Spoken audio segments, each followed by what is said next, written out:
Happy new year सभी लोगों को अपनी तरफ से। और दोस्तों, नवंबर 2025 की करंट अफेयर्स चल रही है। आज पार्ट नंबर 7 शुरू होगा। आज के चेहरे में, आज के मतलब वीडियो में अपना थोबड़ा नहीं दिख रहा, चेहरा नहीं दिख रहा, क्योंकि मैं अभी अपन घूमने आया हुआ है बाहर। तो जब डिजिटल बोर्ड तो अपन उखाड़ के लेके नहीं आएंगे, तो इसलिए अपन आईपैड पे रिकॉर्ड कर रहे हैं। एक दो वीडियो ऐसे आएंगे, उसके बाद फिर डिजिटल बोर्ड पर कर देंगे साहब। कोई दिक्कत नहीं है, हंसते मुस्कुराते हुए ऐसे भी याद होगी। नवंबर 2025 का ये पार्ट 7 है दोस्तों। और आज की जो पहली न्यूज़ है, खबर है, वो आ रही है साहब। अभी हाल ही में फिल्म महोत्सव हो गया भैया, पिक्चर चल गई साहब। तो 56वां भारतीय अंतर्राष्ट्रीय फिल्म महोत्सव हुआ है, ठीक है। 56 भारतीय अंतर्राष्ट्रीय फिल्म महोत्सव, ठीक साहब। और ये 2025 में आयोजन हुआ है, इसलिए इसके आगे 2025 भी लिख लेंगे भैया मेरे। तो इसके बारे में सिर्फ आपको इतना जानना है कि ये कहाँ पर हुआ। तो ये दोस्तों गोवा में होता है हर साल, इस बार भी गोवा में हुआ। गोवा की राजधानी पणजी में ये हर साल आयोजित होता है, तो पणजी में ये आयोजन हुआ है, ठीक। बस आपको इसकी दोस्तों डेट याद रखनी है। मैं वैसे डेट बताता नहीं हूँ, लेकिन अगर इसकी बता रहा हूँ तो इम्पोर्टेंट है, क्योंकि ऐसी चीज़ें जो बहुत स्पेसिफिक हैं उसकी डेट आपको याद होनी चाहिए। 20 नवंबर से लेके 28 नवंबर तक ये आयोजन गोवा में हुआ। 20 नवंबर से 28 नवंबर 2025 को ये गोवा में आयोजित हुआ। क्या? 56वां भारतीय अंतर्राष्ट्रीय फिल्म महोत्सव। वैसे भी पिक्चरें बनाने तुम लोग गोवा ही जाओगे साहब। हा, चलो ना बाबू, गोवा चलते हैं बाबू। तो पिक्चर बनाओगे तुम वहाँ पे। अब कौन सी पिक्चर बनाओगे जी, तो तुम्हें ही पता होगी है कि नहीं। तो आगे देखते हैं जनाब। अगली जो दोस्तों न्यूज़ है वो आ रही है अपनी शेविलियर अवार्ड से। बहुत फेमस एक शेविलियर अवार्ड मिलता है हर साल, इस बार भी मिल गया। तो फ्रांस की तरफ से दिया जाता है। तो फ्रांस का शेविलियर अवार्ड, फ्रांस का शेविलियर अवार्ड 2025 हर साल मिलता है। इस साल मिला है। बहुत मशहूर एक आर्टिस्ट हैं, थोटा थरानी, ठीक है, इनको मिल गया। अब आपको ये बात क्यों याद रखनी पड़ रही है कि फ्रांस का अवार्ड है भैया, हमें क्यों याद करना है? क्योंकि थोटा थरानी नाम भले ही आपको विदेशी लगे, लेकिन है ये इंडिया के, भारत के ये आर्ट डायरेक्टर हैं, कला निर्देशक हैं, ठीक है। भारतीय कला निर्देशक हैं ये, भारतीय कला निर्देशक। इसलिए इन्हें हाल ही में ये अवार्ड मिल गया। कौन सा अवार्ड है ये जनाब? ये है फ्रांस का शेविलियर अवार्ड 2025। किसे मिला है? थोटा थरानी भारतीय कला निर्देशक को, ठीक साहब। अगला देखते हैं अपन। देखो, हाल ही में एक इंदिरा गांधी शांति पुरस्कार भी मिला है। तो हेडिंग डालो, इंदिरा गांधी शांति पुरस्कार। इंदिरा गांधी शांति पुरस्कार, इंदिरा गांधी शांति पुरस्कार। और ये किसे मिलेगा दोस्तों? ये 2024 वाला है, जो मतलब इससे पहले भी पिछली साल ये घोषणा कर दी गई थी, लेकिन बटा नहीं था। इस साल इन्हें दे दिया गया। घोषणा, डिक्लेरेशन तो पिछली साल ही कर दी थी। इंदिरा गांधी शांति पुरस्कार 2024 वाला डिक्लेरेशन हो गई थी, इस साल इन्हें ये दे दिया गया है। और इनका नाम है मिशेल बैचलेट।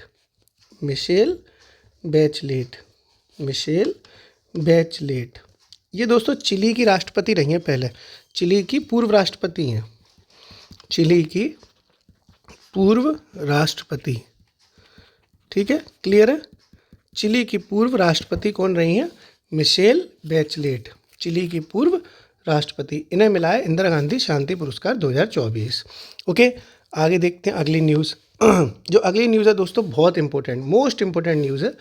देखो, हाल ही में COP30 हो गया। जो UNFCCC को कॉप नहीं कराते, कॉप हो रहा है, कॉप सम्मेलन, जलवायु सम्मेलन वगैरह, वो हो गया साहब। तो ये देखो, लिखो अगला, UNFCCC का COP30। ये एक सम्मेलन हर साल होते हैं। आप कॉप पढ़ के मर गए होगे। अब तो कॉप बनने का मौका भी मिल रहा है भाई साहब। पुलिस की भर्ती आ गई है। अब इंस्टाग्राम पे लोग कॉप लिख के दुनिया वालों को जलाएंगे साहब, हम कॉप बन गए भैया। कमिश्नर ऑफ पुलिस थोड़े बन गए थे, है ना। मतलब ठीक है, कोई भी कुछ भी बने, अच्छी बात है। IPS अपने नाम के IPS लगाता है, IAS अपने नाम के आगे IAS लगाता है, PCS अपने नाम के आगे PCS लगाता है, डॉक्टर अपने नाम के आगे डॉक्टर लगाता है। और पुलिस में जो नई भर्ती होंगे वो अपने नाम के आगे कॉप लगाएंगे। तो कोई भी बड़ा या छोटा मत देखो कि कोई कांस्टेबल है तो छोटा है, उसका मजाक बनाओ, ये सब सही नहीं है। कई लोग मजाक बना रहे हैं इस चीज़ का, पर अपनी अपनी समझ है। तो सबसे पहले तो भाई साहब यही जानना पड़ेगा कि ये हुआ कहाँ है। भाई कोई बारात होती है तो पता करना पड़ता है ना, कहाँ की लड़की कहाँ का लड़का, तो ये भी देखना पड़ेगा कि जो कॉप है कहाँ का। तो इस बार कॉप हुआ है दोस्तों ब्राज़ील में। ब्राज़ील में एक जगह पड़ती है बेलेम नाम की, तो ब्राज़ील के बेलेम में आयोजन हुआ है। ब्राज़ील के बेलेम, बेलेम लिखा है, बेलेम, बलमा नहीं लिखा। नहीं, कई लोग तो हाय बलमा तो ब्राज़ील के बलमा, वो सॉरी बेलेम में ये यूएनएफसीसी हुआ है। ठीक है, ब्राज़ील के बेलेम में आयोजन। लो साहब बलमा आ गए भैया मेरे। गाना बहुत अच्छा फेमस है ये अक्षय कुमार का ना, हाय बलमा। तो ये बलमा बलमा देखते हुए अपन ब्राज़ील के बेलेम में आयोजन हो गया। अब देखो, जब कोई आयोजन होता है तो कोई कुछ उसके परिणाम निकल के आते हैं, कुछ तो रिज़ल्ट निकलेगा। इतना बड़ा आयोजन हुआ है तो इसके जो कॉन्सिक्वेंसेस निकल के आते हैं, जो व्यापक परिणाम निकल के आते हैं, वो अपने को देखने हैं क्या परिणाम है इसके। और परिणाम दोस्तों मैं आपको एक एक करके बता रहा हूँ। सबसे पहले एक समझौता हुआ जिसको कहते हैं GMA, GMA ग्लोबल मुटिराओ समझौता, मुटिराओ। अब ये क्या समझौता है ग्लोबल मुटिराओ समझौता? तो ये ग्लोबल मुटिराओ समझौते का मतलब ये है कि अभी तक जो लक्ष्य बनाए जा रहे थे, अभी तक जितने भी लक्ष्य बन रहे थे, हम कह देते थे कि हम अनिवार्यतः ये कर लेंगे साहब, कि हम जलवायु परिवर्तन के लिए ये चीज़ें करेंगे, कंपलसरी हैं। लेकिन घंटा कुछ होता तो था नहीं, सब किताब ही थी, चीज़ें के साथ साइन हो गए, ये समझौता होगा कि ऐसे ऐसे हम पर्यावरण बचाएंगे, लेकिन घंटा कोई बचता तो था नहीं। तो इन अनिवार्य लक्ष्यों को अब त्याग दिया गया है, कहा कि अब अनिवार्य लक्ष्य नहीं बनाएंगे, बल्कि आपस में सहयोग करेंगे। जितना सहयोग हो सकता है उतना सहयोग करेंगे, लक्ष्य बनाने से कुछ नहीं होगा, सहयोग करो। ये तुम्हारी पढ़ाई पे भी लागू होता है। तुम लक्ष्य बना लेते हो 24 घंटे में से 15 घंटे पढ़ेंगे, घंटा कुछ कर नहीं पाते। इससे अच्छा है कि सहयोग करो एक दूसरे का। तुम कुछ सीखो, अपने दोस्त से कुछ सीखो, अपने दोस्त को कुछ सिखाओ, तो उससे ज़्यादा अच्छी पढ़ाई हो जाएगी। तो यही इस मंच का, इस समझौते का परिणाम निकला है। तो एक एक करके अपन समझते हैं। ठीक है, तो पहला परिणाम क्या निकला है? ग्लोबल मुटिराओ, ग्लोबल मुटिराओ समझौता, एग्रीमेंट। ठीक है, ग्लोबल मुटिराओ समझौता GMA। ये क्या हुआ? इसके ज़रिए मैंने भी क्या बताया? इसके ज़रिए बताया नए अनिवार्य लक्ष्यों के बजाय, नए अनिवार्य लक्ष्यों के बजाय, नए अनिवार्य लक्ष्यों के बजाय सहयोग को प्राथमिकता, सहयोग किया जाएगा एक दूसरे का। ठीक है, सहयोग को प्राथमिकता। ठीक है, साथ में एक चीज़ और कही गई है कि हम एक मंच भी बनाएंगे जिस पर इन चीज़ों के बारे में चर्चा की जाएगी, और उसका नाम रखा गया है ग्लोबल मुटिराओ मंच। ठीक है, ग्लोबल मुटिराओ मंच।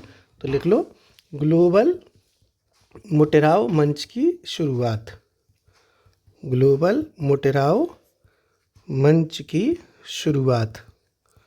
ठीक है, दो परिणाम आपने देख लिए। एक क्या देख लिए कि नए अनिवार्य लक्ष्यों के बजाय सहयोग को प्राथमिकता, और ग्लोबल मुटिराओ मंच की शुरुआत की गई। ये ग्लोबल मुटिराओ समझौते के तहत ये दोनों चीज़ें की गई हैं। एक और चीज़ दोस्तों, इस बेलेम में जो COP30 हुआ, वहाँ पर एक और चीज़ निकल के आई है।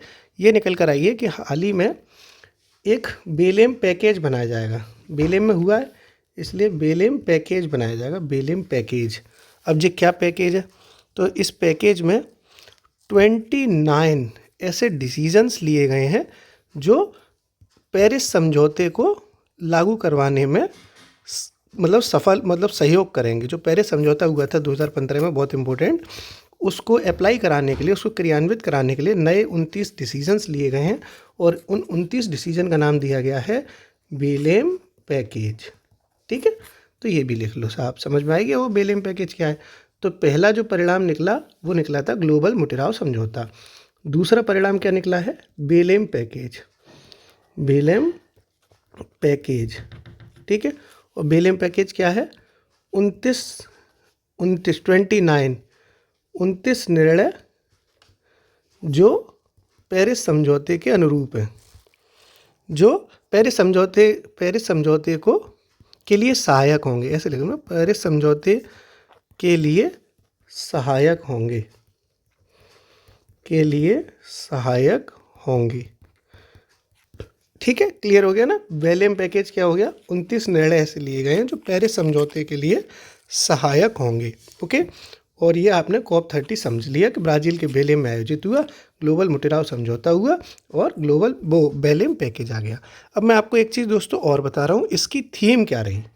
COP 30 की कुछ थीम भी तो रहेगी। COP 30 की थीम रहेगी कि नहीं रहेगी, बताओ। तो थीम भी आपको याद करनी है साहब, समझ तो लो पहले। जो इसकी थीम रही है वो रही है कि साहब सिर्फ वादा करने से काम नहीं चलेगा, निभाना पड़ेगा। इसका मतलब वायदे से क्रियान्वयन तक, फ्रॉम प्रोमिसेस टू इम्प्लीमेंटेशन। ठीक है, वादा वादा वादा हैं? वादे तो धरे के धरे ही रह जाते हैं ना। वादा रा सनम होंगे जुदा ना हम, जुदा हो जाते हैं। वादा वादा वादा मेरा वादा मैं तो वादा निभाऊंगा। वादे सब धरे धरे जाते हैं भाई साहब, कोशिशें कामयाब हो जाती हैं, वादे टूट जाते हैं। फिर भी थीम तो लिखनी है भाई, लिखो वायदे से क्रियान्वयन तक, वायदे से क्रियान्वयन तक। इंग्लिश में भी लिख लो इसको, from promises to implementation, to implementation. Clear है। तो COP 30 की थीम समझ लिया आपने, वायदे से क्रियान्वयन तक, फ्रॉम प्रोमिसेस टू इम्प्लीमेंटेशन। ये भी आपको क्लियर हो गया। और देखो और क्या क्या चीज़ इस समझौते में हुई है। तो देखो ये कहाँ पर हुआ है दोस्तों समझौता, ये हुआ है ब्राज़ील में। कहाँ हुआ है, ब्राज़ील। तो ब्राज़ील ने एक प्रस्ताव रखा है, एक ऑफ़र रखा है कि भाई देखो एक फ़ंड बनना चाहिए, पैसे की व्यवस्था भी तो होनी चाहिए। और फंड किसके लिए होना चाहिए, वो होना चाहिए पेड़ों के लिए, क्योंकि ब्राज़ील में अमेजन जंगल है और जंगल में आग लग जाती है, तो इसलिए पेड़ों को बचाने के लिए एक फ़ंड की व्यवस्था होनी चाहिए। किसकी होनी चाहिए, फ़ंड की व्यवस्था। और फंड के लिए इसने एक नया फंड बनाया है जिसको फॉरेस्ट यानी पेड़ों के लिए, उसका नाम दिया गया है ट्रॉपिकल फॉरेस्ट फॉरएवर फंड। ठीक है, ट्रॉपिकल फॉरेस्ट फॉरएवर फंड। तो ये बात भी अपन लिख लेते हैं। लिखो साहब, COP 30 में ब्राज़ील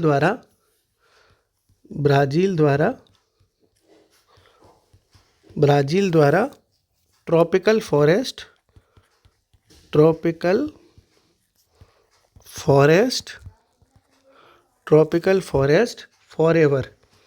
फॉरएवर फंड का प्रस्ताव रखा गया। फंड का प्रस्ताव रखा गया। क्लियर है, ये सब चीज़ें आपने समझ ली साहब। ये प्रस्ताव रखा किसने है, ये प्रस्ताव दोस्तों रखा है ब्राज़ील ने। किसने रखा है, ब्राज़ील ने। किस में रखा गया है, COP 30 में। कौन सा प्रस्ताव है, ट्रॉपिकल फॉरेस्ट फॉरएवर फंड। ठीक, ये भी आपने समझ लिया। और देखो क्या आपको जानना है दोस्तों इसके बारे में, एक आपको इसमें इतना और जानना है कि COP जो 31 होगा वो कहाँ पर होगा, तो उसकी भी बारे में बता दिया है। वो होगा टर्की में, तुर्की देश पड़ता है वहाँ पे, 2026 में ये आयोजित होगा। ठीक है, ये चूँकि अगला भी घोषित हो गया है तो वो भी अपन लिख लेते हैं। लिखो साहब, COP 31 ठीक कहाँ होगा, तुर्की में। ठीक, 2026 में। ओके, सारी चीज़ आपने COP 31 दोनों चीज़ें आपको साथ में बता दी। COP 30 अभी हाल ही में ब्राज़ील के बेलेम में आयोजित हुआ। फिर ग्लोबल मोटेराओ समझौता हो गया एक, जिसमें नए अनिवार्य लक्ष्यों की बजाय सहयोग को प्राथमिकता दी गई और ग्लोबल मोटेराओ मंच की शुरुआत कर दी गई है। साथ ही में बेलेम पैकेज भी घोषित किया गया जिसमें 29 डिसीजंस ऐसे लिए गए जो पेरिस समझौते को लागू कराने में मदद करेंगे। फिर COP 30 की थीम के बारे में बात की गई, तो थीम थी वादा वादा वादा वादा भैया, वादे से क्रियान्वयन तक। प्रॉमिस से काम नहीं चलेगा, इम्प्लीमेंटेशन से काम चलेगा ना। हाँ, मैं वादा करता हूँ कि इस साल नौकरी लेके रहूँगा, लेकिन इम्प्लीमेंटेशन पढ़ाई का घंटा भी नहीं है। बिना पढ़ाई करे थोड़ी वादे तुम्हारे कामयाब हो जाएंगे। तो भैया वादा भी करो और क्रियान्वयन भी करो। COP 30 में ब्राज़ील ने एक प्रस्ताव रख दिया ट्रॉपिकल फॉरेस्ट फॉरएवर फंड का। पैसा ही पैसा होगा साहब, पेड़ लोग चिंता मत करो, पैसा ही पैसा होगा। फिर COP 31 की डिक्लेरेशन कर दी गई कि ये तुर्की में आयोजित होगा और 2026 में ये आयोजित होगा। ठीक है साहब, अब देखते हैं अपन अगली न्यूज़। अगली न्यूज़ दोस्तों आ रही है, वो है जमैका से। जमैका एक देश है, कैरिबियाई कंट्री है ये। तो जमैका में दोस्तों एक रोग फैल गया बहुत खतरनाक, उसको कहते हैं लेप्टिस्यूरिस। एक खतरनाक सा नाम है, चर्म रोग होता है ये, मतलब त्वचा रोग है, उसको लेप्टिस्यूरिस कहते हैं। भी लिखवाऊंगा मैं, कठिन सा नाम है। क्यों फैल गया ये? क्योंकि जमैका में एक दोस्तों तूफान आया था। जब ज़िंदगी में तूफान आता है तो अच्छे अच्छे लोगों की ज़िंदगी में रोग फैल जाते हैं। तो जमैका में एक तूफान आ गया, तूफान का नाम था मेलिसा। मेलिसा एक तूफान आ गया और उसके बाद जमैका में भयंकर रोग फैला जो बैक्टीरिया से होता था, चर्म रोग होता था, उसको कहते हैं लेप्टोस्पायरिस। अभी लिखवाऊंगा मैं, ठीक है? तो अभी हल्का हल्का लिखो, आप लिखो तूफान मेलिसा। तूफान मेलिसा। तूफान मेलिसा की तबाही के बाद, कौन सा रोग बताया मैंने? अब सुनो, लिखो, देख के लिखो। लेप्टो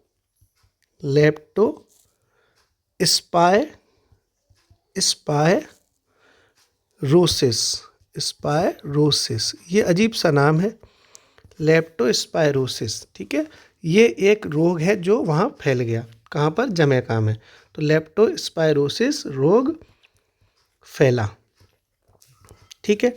और ये दोस्तों जो लेप्टोस्पायरोसिस नाम का जो तूफान, वो रोग जो हुआ, वो दोस्तों जीवाणु जनित रोग है, बैक्टीरिया से होता है, जीवाणु जनित रोग है और चर्म रोग है ये, ठीक? चर्म रोग यानी त्वचा में, चर्म रोग क्या होता है? जो त्वचा जिससे प्रभावित हो जाती है। स्किन आपकी ख़राब हो जाएगी, भैया मैं इतनी सुंदर हूँ, मैं क्या करूँ नहीं कह पाओगी, है ना? तो जमैका जाओगी, तूफान मेलिसा आ जाएगा, जिसकी वजह से मैं इतनी सुंदर हूँ, मैं क्या करूँ नहीं बोल पाओगे। लेप्टोस्पायरोसिस नामक आपको रोग हो जाएगा, क्योंकि वहाँ तूफान मेलिसा आ गया। कहाँ पर? जमैका में, जो कि बैक्टीरिया से होता है और आपकी स्किन की धज्जियाँ उड़ा देता है। ओके, अगला न्यूज़ देखते हैं दोस्तों। अगली न्यूज़ है ऑसी इंडेक्स। एक हाल ही में अभ्यास हुआ है, ऑसी इंडेक्स, ऑस इंडेक्स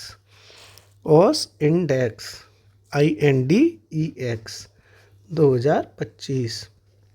जैसा कि नाम से ही क्लियर है कि ऑस से हो जाएगा ऑस्ट्रेलिया, और इंड से हो जाएगा इंडिया, और एक्स से हो जाएगा तुम्हारी एक्स नहीं, एक्स से मतलब एक्सरसाइज, अभ्यास जो होते हैं ना, मिलिट्री एक्सरसाइजेज। तो ऑस्ट्रेलिया और इंडिया के बीच में ये आयोजित होने वाला द्विवर्षीय अभ्यास है। 2 सालों में एक बार होता है, द्विवर्षीय अभ्यास है, ठीक है साहब? अभी हाल ही में ये उत्तरी प्रशांत महासागर में हुआ था, नॉर्थ प्रशांत महासागर में, ठीक है? पैसिफिक ओशियन नॉर्थ वाला। तो ये बात लिख लेते हैं अपन। लिखो भाई, लिखो इंडिया ऑस्ट्रेलिया इंडिया ऑस्ट्रेलिया का द्विवार्षिक, मतलब द्विवार्षिक नौसैन्य अभ्यास। वैसा ये नेवल एक्सरसाइज है, नौसैन्य अभ्यास, ठीक है? यानी 2 सालों में एक बार होता है, इंडिया ऑस्ट्रेलिया के बीच में होता है, और ये नौसैन्य, नेवी होती है ना, नेवी, तो नेवी एक्सरसाइज है ये ऑस इंडेक्स। कहाँ पर हुआ? तो ये दोस्तों हुआ है उत्तरी प्रशांत महासागर में, उत्तरी प्रशांत महासागर में आयोजन, उत्तरी प्रशांत महासागर में आयोजन हो गया। अब एक चीज़ आपको और याद रखनी है कि देखो, जब कोई नौसैन्य अभ्यास होता है तो हिंदुस्तान से एक जहाज़ जाता है इसमें भाग लेने, एक शिप जाता है। इस बार जो शिप गया है उसका नाम है INS सह्याद्री। INS सह्याद्री इस बार इंडिया से इसमें पार्टिसिपेट करने गया। तो लिख लो साहब, INS सह्याद्री ने हिस्सा लिया, सह्याद्री ने हिस्सा लिया। जहाज़ है ये, ठीक है? अब INS तो जहाज़ों के नाम के आगे लगती ही है, तो INS सह्याद्री ने हिस्सा लिया। किस में लिया? ऑस इंडेक्स 2025 नाम का जो आयोजन हुआ। अगला देखते हैं दोस्तों, अगली न्यूज। और बताओ, हैप्पी न्यू ईयर। हाँ, मज़ा आ रहा है साहब। 2026, ओहो, साल बदल गया। वो साल दूसरा था, ये साल दूसरा है। कपड़े शपड़े नए नए पहन के, लाल गालों पे मस्करा लगा के, गालों पे लगता है मस्करा, आंखों पे लगता है, बढ़िया बढ़िया हाई हील्स पहन के, मैं परी, मैं चली, देखो कहाँ मैं चली, कोई रोके ना मुझे, मैं चली। कल देखते भाई साहब रेस्टोरेंट में ऐसी लाइनें लगी थी पहली न्यू ईयर पे। मैं भी गया मतलब मैं भी घूम रहा था, तो देखा भाई साहब रेस्टोरेंट और ये सब तो ऐसे फुल थे, लड़के लड़कियों से भरे हुए थे सब। भाई साहब धुआं मचा दिया कल तो लोगों ने। चलो तुम्हारा धुआं पेपर में निकलेगा, आओ आओ मचाओ धुआं, देखो कि नहीं। पर चलो कोई नहीं, करंट अफेयर्स पूरी होगी बढ़िया। अगली दोस्तों न्यूज़ देखते हैं। अगली जो न्यूज़ आ रही है वो आ रही है, बिहार में इलेक्शन हो गए थे साहब, तो बिहार विधानसभा चुनाव हुए, उसके बारे में थोड़ा बहुत जान लेते हैं अपन। तो हेडिंग डाल लो, बिहार विधानसभा चुनाव, बिहार विधानसभा चुनाव 2025, बिहार विधानसभा चुनाव 2025। और ये जो चुनाव हुआ दोस्तों बिहार में, ये 2 चरणों में संपन्न हुआ था। मतलब 2 बार इलेक्शन, मतलब 2 चरण नहीं होते, कितने चरणों में ये होगा, तो 2 चरणों में आयोजन हुआ है इसका। 2 चरणों में आयोजन, 2 चरणों में इसका आयोजन हुआ बिहार में।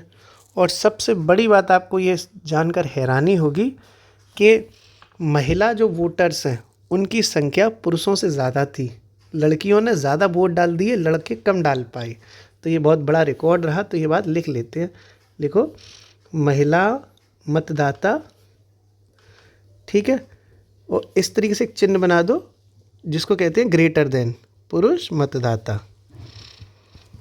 क्लियर हो गया, यानी महिला मतदाताओं की जो संख्या है वो पुरुष मतदाताओं की संख्या से ज़्यादा है। ओके, ये भी आपने समझ लिया। अब आपको एक चीज़ और जाननी है कि देखो भाई, जब विधानसभा के चुनाव हुए हैं तो कुल कितनी सीटें रही होंगी विधानसभा की बिहार में।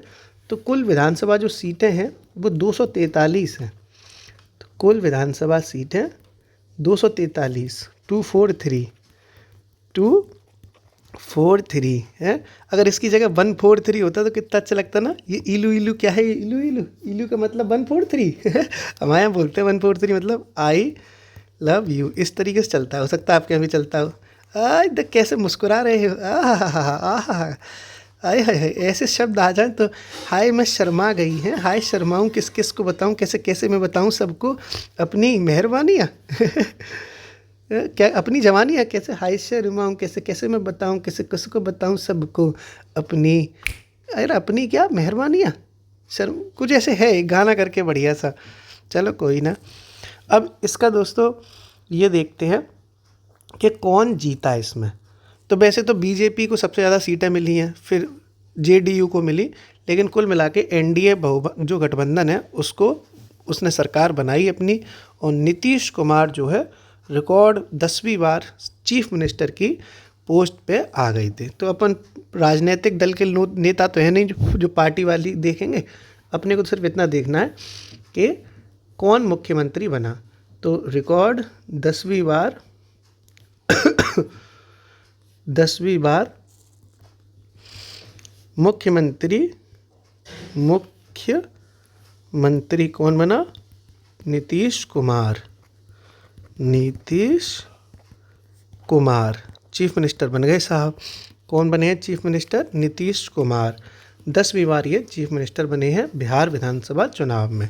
ओके, अब देखो एक चीज़ आपको और समझनी है कि प्रोटेम स्पीकर कौन बना।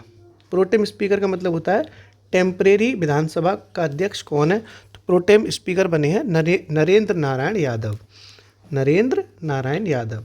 तो लिख लो साहब, प्रोटेम स्पीकर, प्रोटेम स्पीकर कौन बने हैं, नरेंद्र नारायण यादव, नरेंद्र नारायण यादव।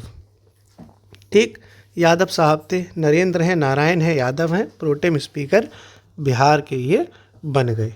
कोई दिक्कत तो नहीं किसी भी तरीके से, यहाँ तक ये आपने समझ लिया पूरा का पूरा खेल, कोई प्रॉब्लम नहीं है। बिहार विधानसभा चुनाव में 243 सीटें, महिला मतदाता पुरुष मतदाताओं से ज़्यादा हैं।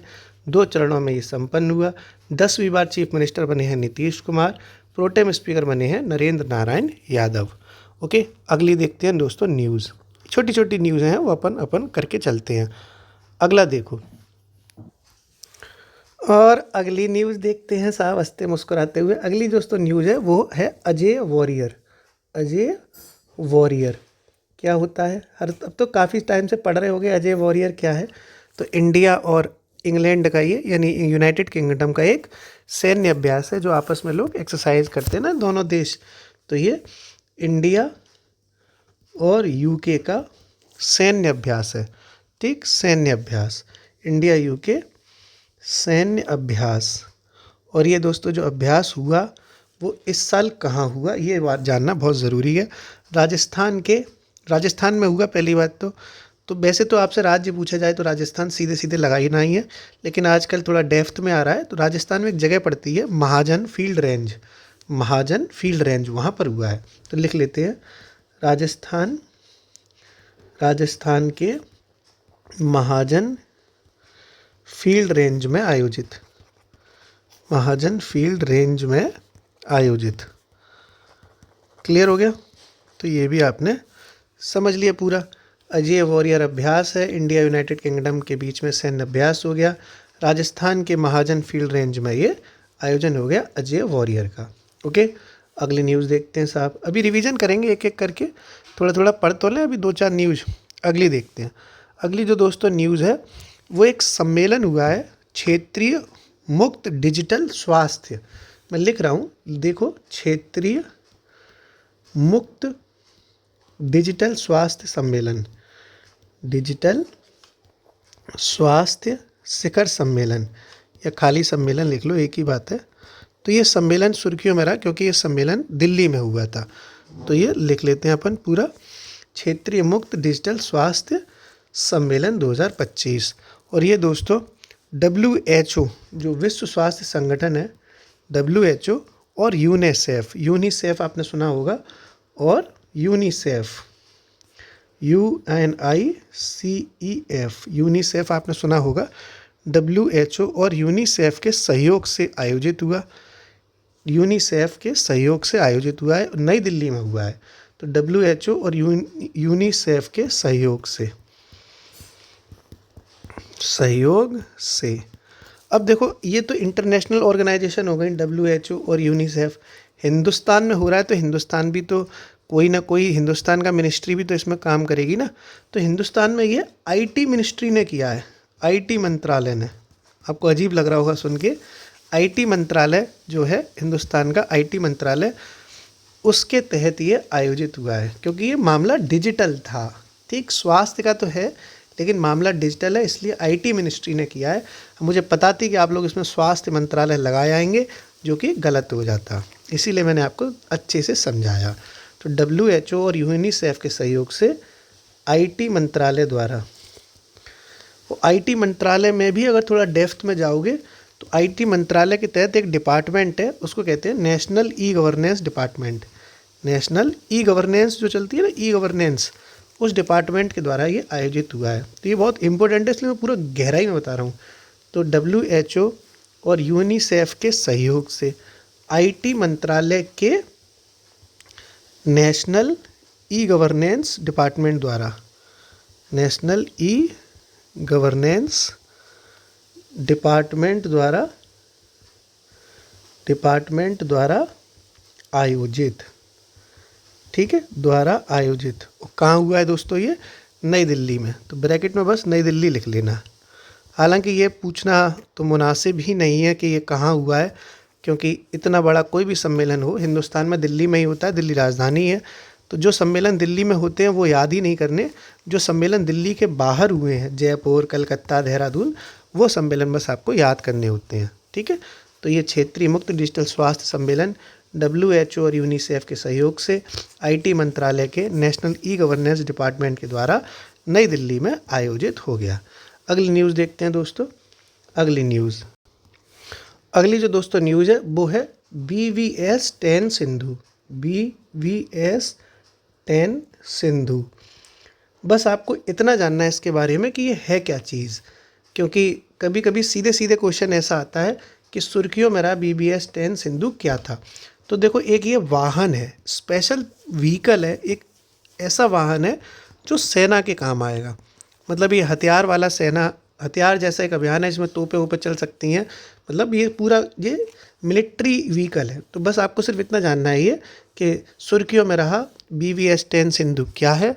तो एक विशेष वाहन है जो सेना के काम आएगा, एक विशेष वाहन है जो सेना के प्रयोग के लिए